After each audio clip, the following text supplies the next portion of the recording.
live from the National News Studio, Sri Lanka.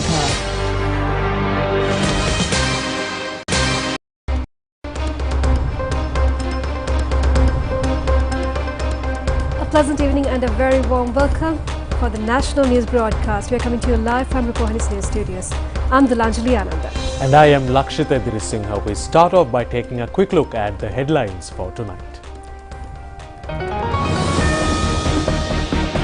Only the practical structure and the time frame of Sri Lanka's extended fund facility can be changed, says the IMF. A 5.3% growth rate of the GDP in the first quarter of 2024. The government and the IMF clarifies on the plan to lift the vehicle import restrictions. Sri Lanka should go forward with digitalization for new economic transformation, the President says. The Attorney General informs the Supreme Court that he will not appear for former Minister Kehelia and the officials of the National Medicine Regulatory Authority. Shamariya Tapattu honoured as the best female cricket player.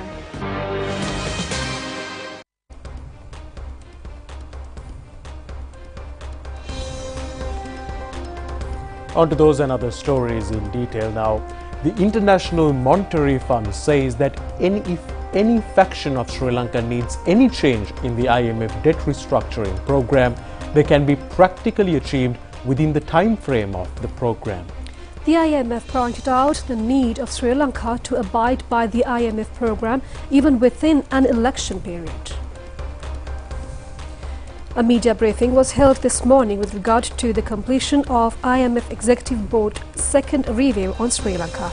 This media briefing held online, and the IMF Senior Mission Chief Peter Brewer and his team answered the queries made by the journalists in Sri Lanka from IMF headquarters in Washington.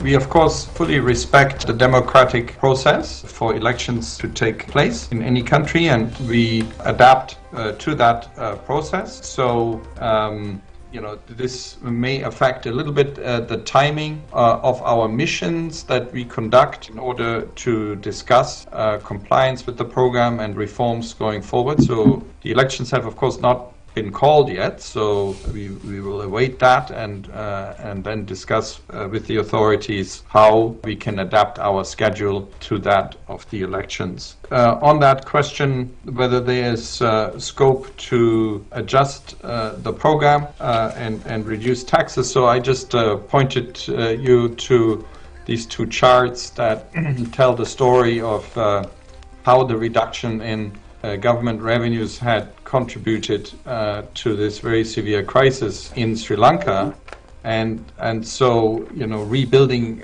these revenues is an important objective of the program in order to allow Sri Lanka to emerge from the crisis. Of course, the idea here is to bring revenue closer to the expenditures that the government is facing, to reduce the gap between expenditure and revenue, and that will help to make the debt sustainable again, and for Sri Lanka to be able to finance itself at interest rates that it can afford and that are sustainable. So, I mean, more broadly speaking, with respect to proposals, as I said before, we're willing to listen to different views of how the program objectives can be reached, and these need to be realistic and achievable within the time frame of the program.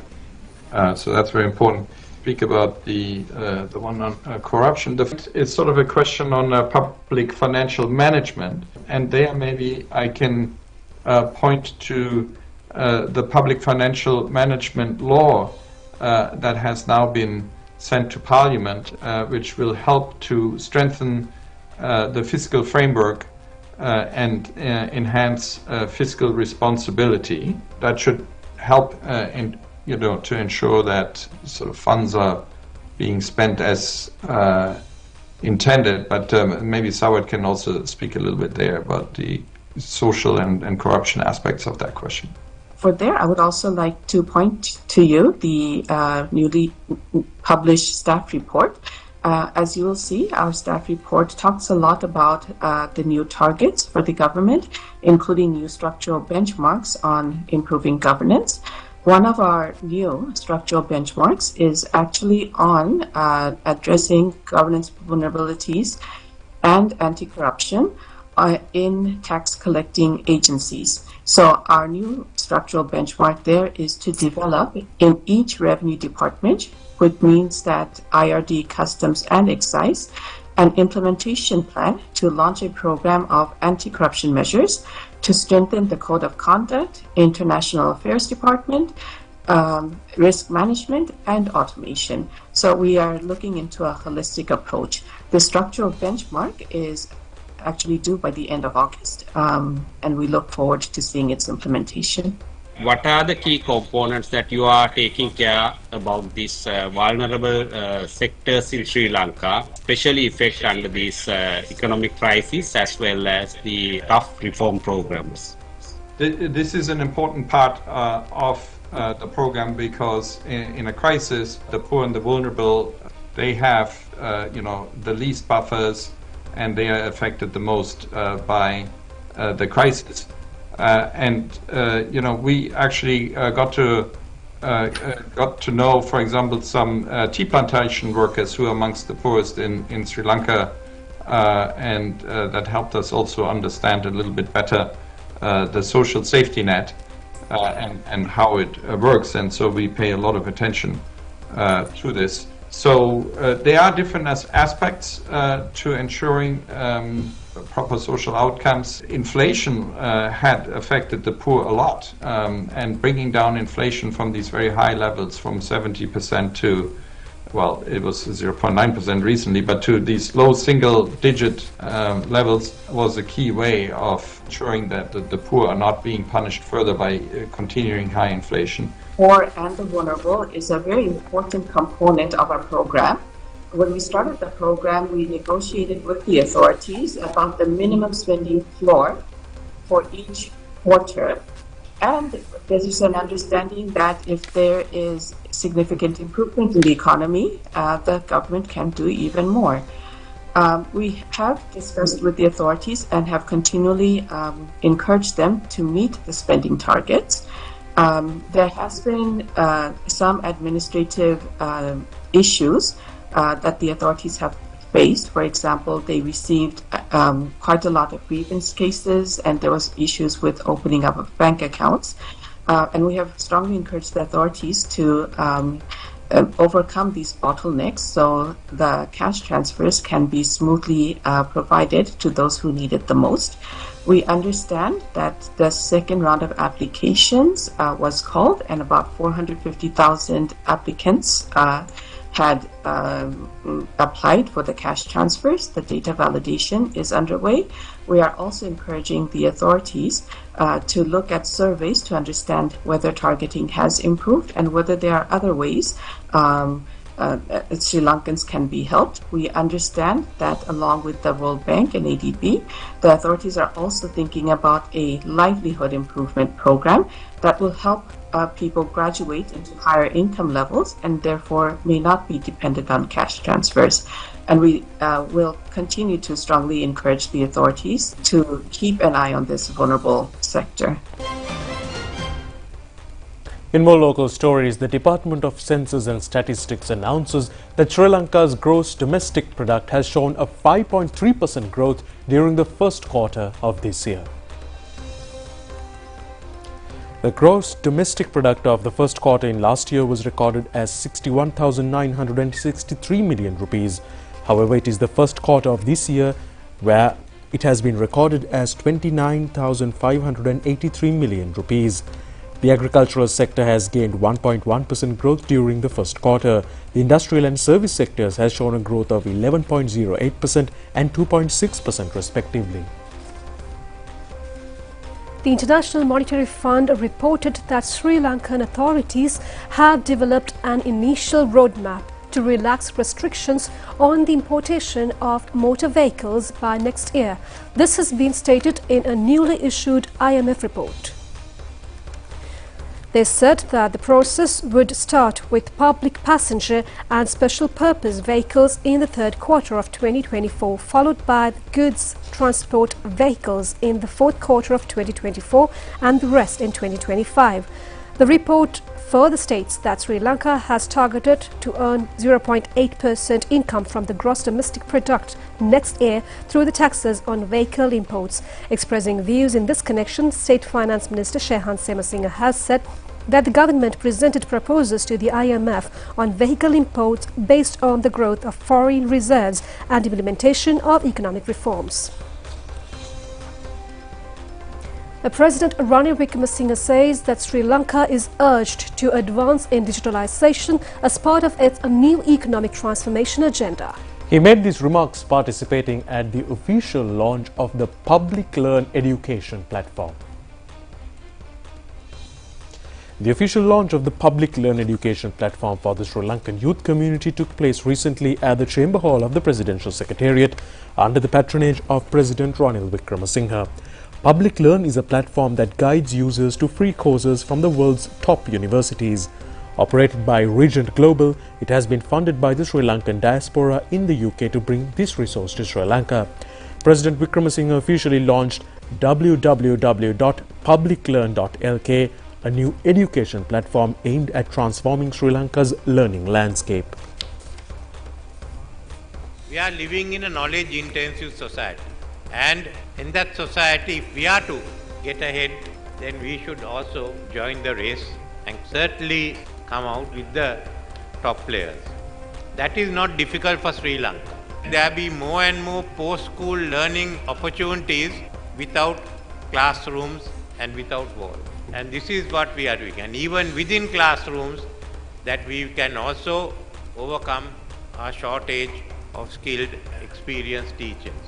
So this is certainly an instrument which paves the way for a large number of Sri Lankans to get ahead in life and to transform their country. Now we are at the third stage of learning, which is use of knowledge on an open platform, the digitalized education system.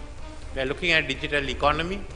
We are looking at using the latest knowledge, because Sri Lanka can only get ahead if we use our heads and we think. And certainly what we call reprogramming. It's a pleasure to be here this afternoon to support the President's unwavering courage and desire to transform Sri Lanka. The President is an inspiration, having devoted so much of his life and time serving the Sri Lankan people, initially as the Prime Minister and currently as the President. He has successfully steered Sri Lanka through troubled waters, which we all saw in 2022, from record inflation, 70%, are proud to contribute in a very, very small way to the President's work to improve life for Sri Lankans. We have never forgotten our motherland and have always wanted to contribute to Sri Lanka's future prosperity. So it's so humbling today. The President has given us an opportunity to be able to share some of our research with esteemed guests. We are all here because we're driven by a knowledge that actually education is the true transformative thing. We are going to see the benefits of the platform of Public Learn impacting on people's lives. It will be another of Mr. President, your great legacies that you are contributing to this country, making an impact on people's lives, making an impact on how they live, making an impact in terms of what Sri Lanka can look forward to as its future, making sure that you have that enormous wealth of talent that is needed to compete on the global stage. Professor Nalin Abesekara says that an academic dialogue should be created over the IMF program without looking through a political perspective. Several intellectuals expressed their views regarding the opposition's view towards the IMF program.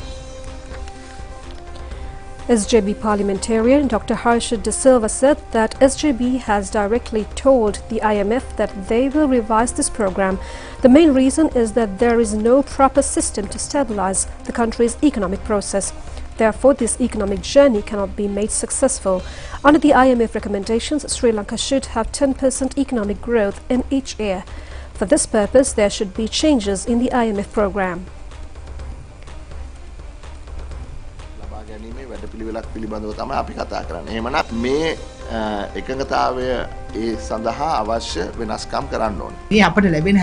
Professor Nalina Besekura of the Sri Lanka Open University said that all these opportunities we received from the IMF to solve our problems. Therefore, Sri Lanka must take the maximum benefits from this situation. The best thing for us is to properly manage the IMF loan installment. The most important point is that both the ruling party and the opposition should come into a single forum and discuss the matters mutually. This is a crisis situation for Sri Lanka. Therefore, all should get together without seeking political advantage.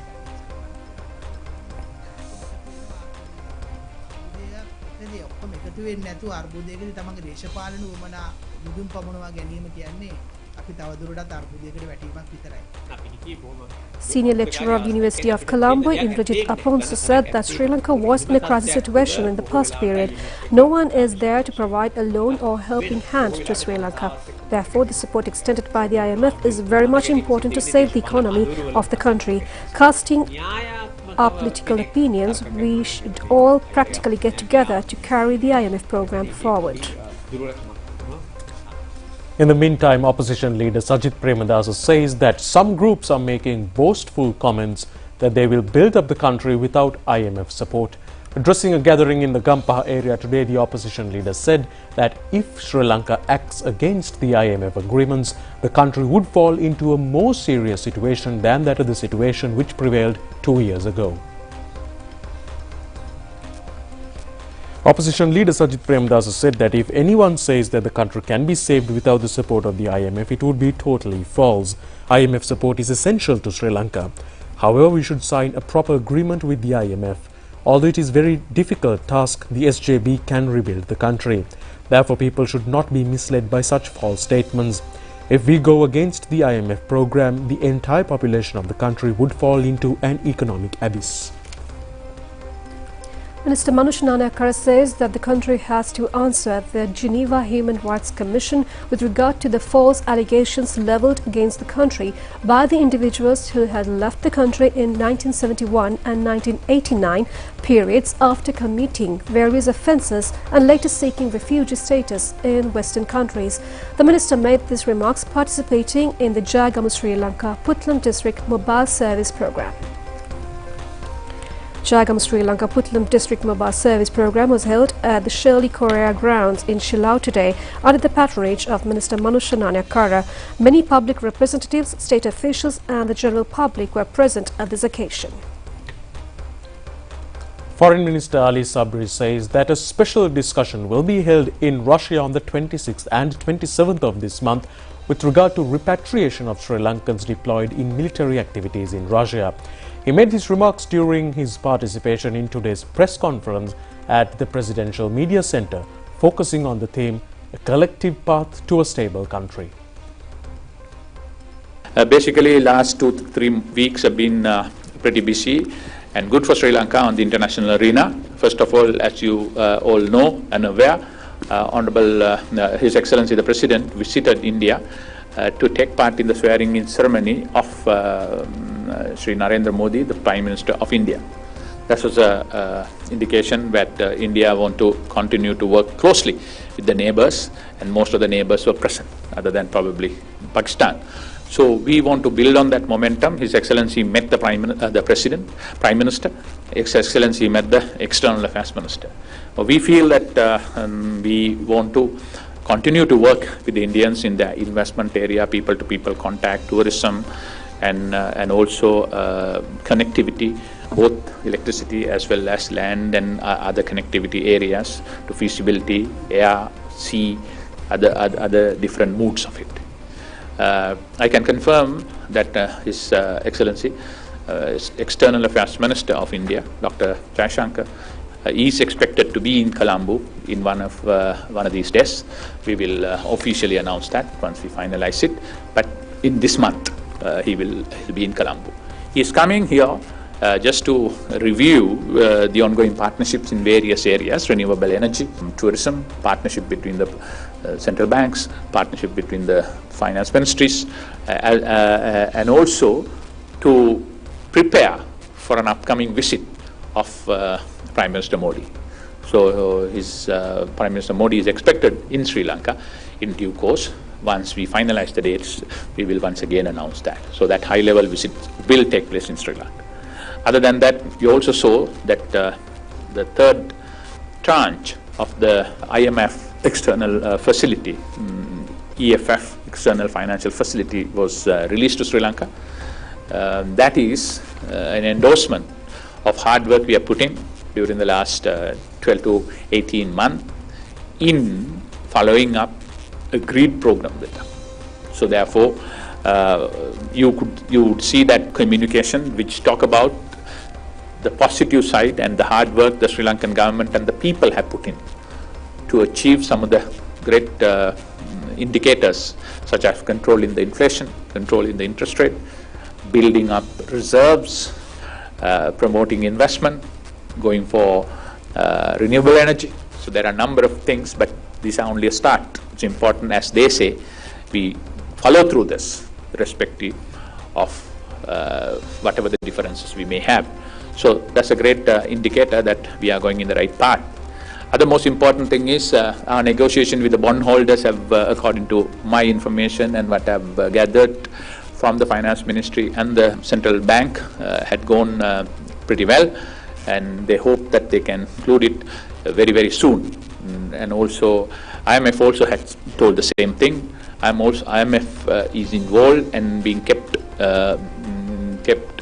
informed about the progress and the parameters of the negotiations which are going on, both with the bondholders as well as the official creditors.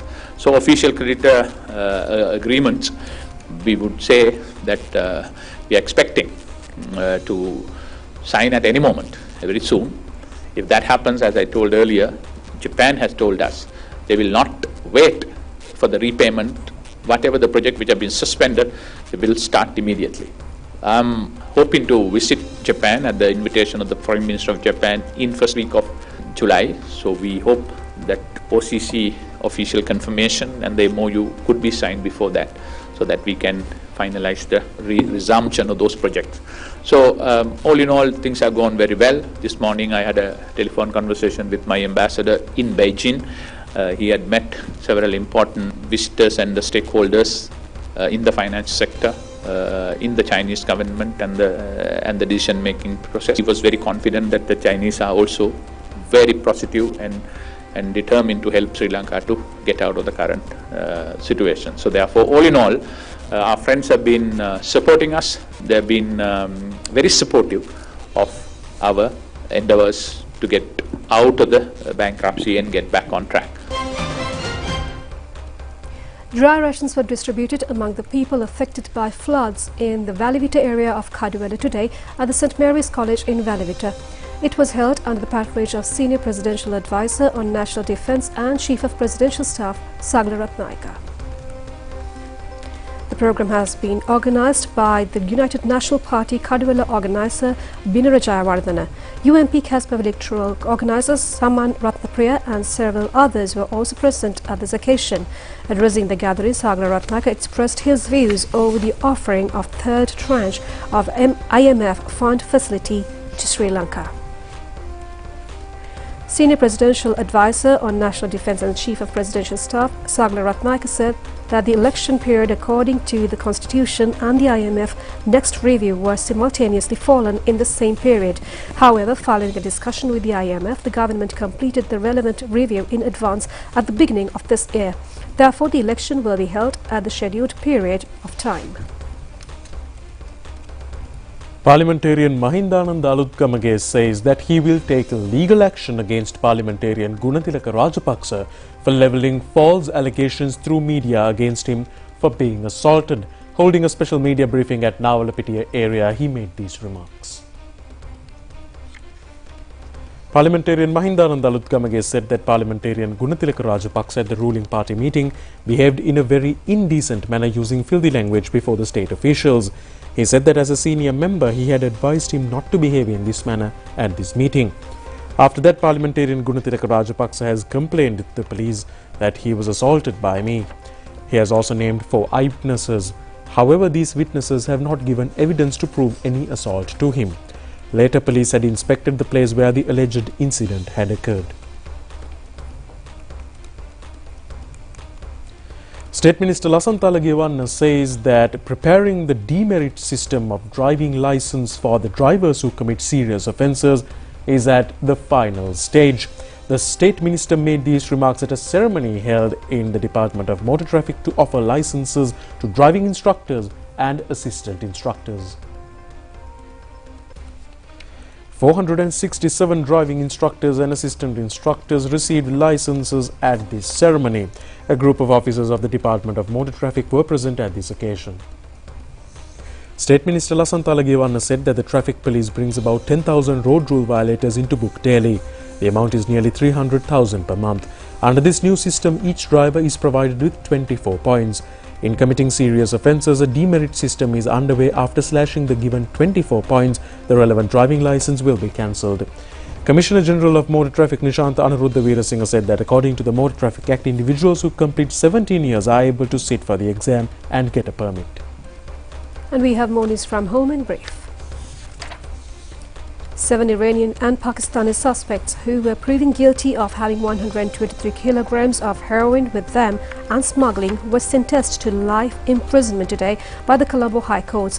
These respondents have been arrested in 2022 by the Sri Lankan Navy in the international sea area belonging to the Sri Lanka territorial waters. The Western Provincial Civil Appellate High Court today ordered to consider the petition filed against the injunction order issued by the Colombo District Courts preventing Vijayadasa Rajapaksa functioning as the chairman of Sri Lanka Freedom Party. This order was issued after lengthily considering an appeal petition filed by Vijayadasa Rajapaksa in this connection. However, the panel of judges decided the case being heard before the Colombo District Courts to be continued as well. The Attorney General today informed the Supreme Court that he will not appear for the respondents, former Health Minister Kehelia Rambukwala and officials of the National Medicine Regulatory Authority who have been charged for purchasing medicine from 2 unregistered companies. The case was summoned before the Supreme Court today. President Ranil Wickremesinghe today paid last respects to the former parliamentarian and General Secretary of the Jatika Sevaka Sangamaya, late Sirinal Dimel. The funeral will take place at the Thunbovila Public Cemetery in Piliyandala tomorrow evening. Sirinal Dimel had held the post of General Secretary of the Jatika Sevaka Sangamaya for over 44 years. His remains are now lying at his residence at number 97 Colombo Road, Piliyandala. The resting hall constructed from minor staff of the Narayanpeta Police, air-conditioned canteen and the fitness centre were declared open today by Minister Tiran Alas. IGP Deshabanda Tenekon and several top officials were present at this occasion. Cleaning the water sources in the Gampah urban area to control floods started today under the instructions of Minister Prasanna Ranatunga. Accordingly, the garbage and decayed logs that are struck blocking the main canal running through the Gampah town will be removed. And that's all the news we have from home. Stay tuned for international stories coming up next.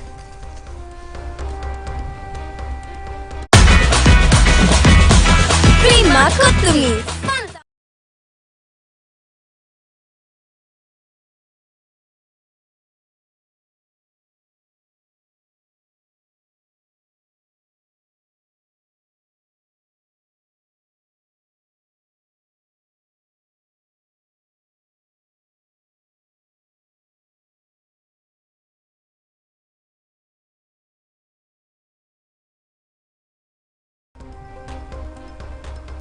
The G7 agreed to use frozen Russian assets to raise $50 billion for Ukraine to help it fight invading Russian forces.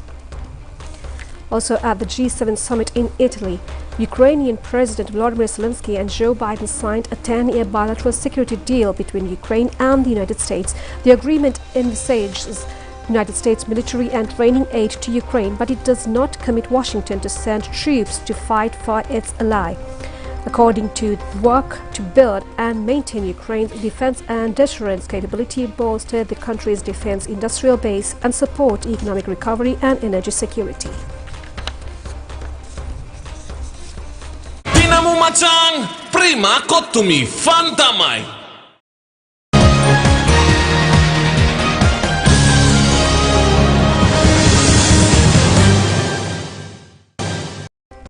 And in sports news, captain of the Sri Lanka women's cricket team, Shamari Athapattu, has been honoured as the ICC's best cricket player for the month of May. She has won this award for the second time. The International Cricket Council has decided to offer this award considering her performance achieved last month. Sri Lanka women's cricket team under Chamari's leadership has qualified for the T20 World Cup cricket tournament last month.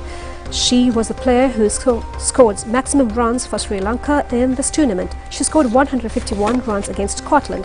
Shamari has scored 3,513 runs in 101 one-day international matches. Her highest score is 195 runs. In T20 International, she has scored 2,957 runs in 131 matches.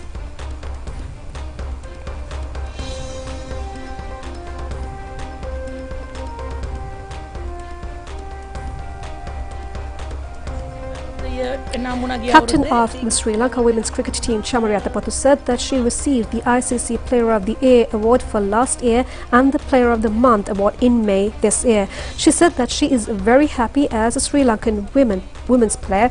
She received this award for showing talents both as a single player and collectively as a team. She thanked her teammates for the support extended to her in winning matches. The team won the ODI tournament and the T20 tournament against South Africa. They completed the World Cup qualifier undefeated. World Cup qualifier round එක අපරාජිතව ඉවර කරන්න පුළුවන් වුණා. ඉතින් මම හිතන්නේ ක්‍රීඩිකාවක් හැටියට නායිකාවක් හැටියට කණ්ඩායමක් හැටියට අපි ගොඩක් හොඳින් දක්ෂතාවය දක්වුවා. ඉතින් ඒක ගැන ගොඩක් සතුටුයි. The first one-day match between the visiting West Indies women's cricket team and Sri Lanka women's cricket team will be played in Suryaveva grounds in Hambantota tomorrow. The tournament is included with 3 ODIs and 3 T20 matches. Tomorrow's match will start at 10 a.m. and ChannelEye of SLRC telecasts the match live. Shamari Athapattu expressed her views regarding the preparations of the team for this tournament. Captain of the Sri Lanka women's cricket team, Shamari Athapattu, said that team expects to play the tournament with team spirit. She said that she is confident the team will win the matches. Harshita, Vishmi, Tilakshi, Kavisha, Hansima and myself are in good form and expect to give a tough fight. The other players such as Enoka, Deshika, Achini and Oshadi are also with good experience. She said that Sachin Nisansala has also been given a chance to play this tournament.